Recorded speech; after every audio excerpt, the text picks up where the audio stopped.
Shirika la mpango wa haki za binadamu ulimwenguni limelaani kwa mashtaka ya ugaidi yanayotajwa dhidi ya wahadhiri wa vyuo vikuu nchini Tanzania pamoja na baadhi ya wafuasi wa Chama cha Demokrasia na Maendeleo Chadema.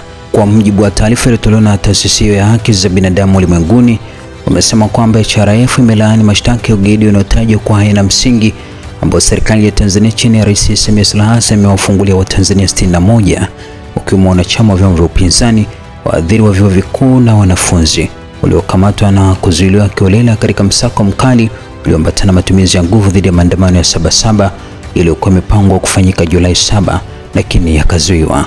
HRF imetoa wito wa kuachiliwa bila masharti kwa watu wasiopungua 130 ambao kwa mujibu wa shirika hilo wamezuiliwa kinyume cha sheria kutokana na maandamano ambayo hayakuwahi kufanyika. Kwa mujibu wa HRF, matumizi haya ya mamlaka yanadaiwa kuficha hofu ya Rais Samia Suluhu Hassan dhidi ya wananchi wake na udhaifu wa utawala wake ambao shirika hilo linautuhumu kuendesha mamlaka kwa kutumia nguvu na hofu.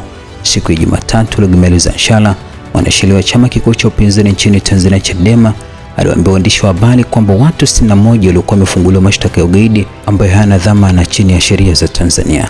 Alisema wengi wa watu waliokuwa wamefunguliwa mashtaka hayo walikuwa wanachama wa chama hicho. Chadema hiungi mkono ugaidi kwa namna yoyote, alisema. Kushiriki au kujaribu kushiriki katika maandamano si ugaidi. Kwa mujibu wake, takriban watu 70 waliokamatwa kabla ya maandamano yalikuwa yamepangwa kufanyika Julai 7 waliendelea kushikiliwa bila kufunguliwa mashtaka. Katika taarifa nyingine, Human Rights Foundation ilisema kwamba tarehe 10 Julai, katibu mkuu wa Chadema John Mnyika alidai kuwa baadhi ya wanachama na wafuasi wa chama hicho walipigwa wakiwa kizuizini na kulazimisha kuandika taarifa zilizodai kwamba walikuwa wamepanga kutekeleza vitendo vya ugaidi.